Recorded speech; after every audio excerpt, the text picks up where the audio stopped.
there's a fundamental misunderstanding of what we're trying to solve for. So there's great research out of Harvard from Ronald Heifetz and Marty Linsky looking at the challenges that we face as human beings. The first type of challenge we face is what they call a technical challenge. So in a technical challenge, there's a straightforward solution. You can use your existing thinking, knowledge, and resource to solve it. So if I have to upgrade my computer software program, I know the steps I need to take or the experts I need to call. I can follow standard operating procedures, checklists, those types of things. And so there's a lot of things we face that have this kind of straightforward, tried and true approach. The other type of challenge we face are called adaptive challenges. And in adaptive challenges, there's no known solution. You're in uncharted territory. You have to actually let go of what's familiar to be able to move forward. And the challenge with adaptive challenges is it invokes a sense of loss. And it's uncomfortable. And as human beings, we are neurobiologically hardwired to avoid that discomfort, right? Our brains are programmed to minimize threat and maximize reward. And the fundamental misunderstanding of the difference between adaptive and technical challenges, so here's an example. I could come into a group of leaders and do a training on how to have difficult conversations. Give them a template, give them conversation starters. That would be like a technical solution. But if for that group of leaders, having that doesn't really matter because they don't want to use it because they want to throw up in their garbage can or have an anxiety attack to have that conversation, that's an adaptive challenge for them.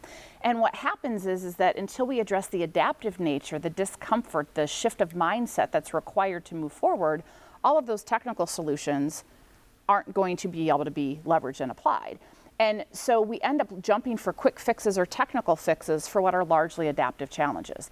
Most of the messy challenges we face that are related to our well-being are adaptive. Yes, there's things we can learn, there's skills we can build, but it's our own thinking, our own narrative that gets in our way. And so where incentives come in is we're trying to use a technical solution for what are largely adaptive challenges. And it's a fundamental misunderstanding of human behavior. So if you look at 40 plus years of research, we crave autonomy, we crave mastery, we crave purpose. And there's 100 plus studies that show that when we use incentives and try to get people to change, we erode intrinsic motivation, we erode cognitive ability, creativity, all of those things that we're actually trying to promote. And I always ask people, how do you like to be told what to do? And nobody ever says, yay, right? I mean, try to tell your kid or anybody. There's a fundamental instinct to push back and rebel when we're told what to do. And so what happens and what the research shows with incentives is that what it does is it shifts from maybe I was once interested in something to purely transactional.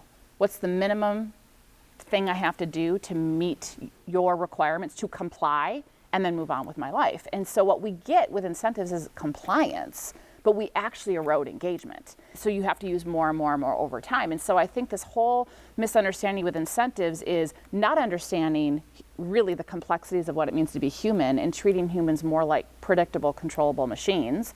It's not understanding that we're largely dealing with an adaptive challenge that you can't use a technical solution for, which is incentives. And then I think it's just this need to feel like we got to do something because healthcare costs are out of control. And so that also gets into the research that founded all of this tie health behaviors to insurance premiums came from the Affordable Care Act and the wellness provisions based on Safeway, which turned out to be untrue. And there's been a lot of data that has come out in the last few years of independent research, not vendors whose livelihood depends on the numbers working out, to say that these programs don't pay for themselves and have a negative ROI. And Willis Towers Watson did a study a year or two ago looking at the net promoter score of wellness programs. Employees hate them, negative 52 in the United States and negative across the globe, because they don't like this wellness or else or being punished and poked and prodded into trying to change behaviors. And so they're having this really negative backlash effect.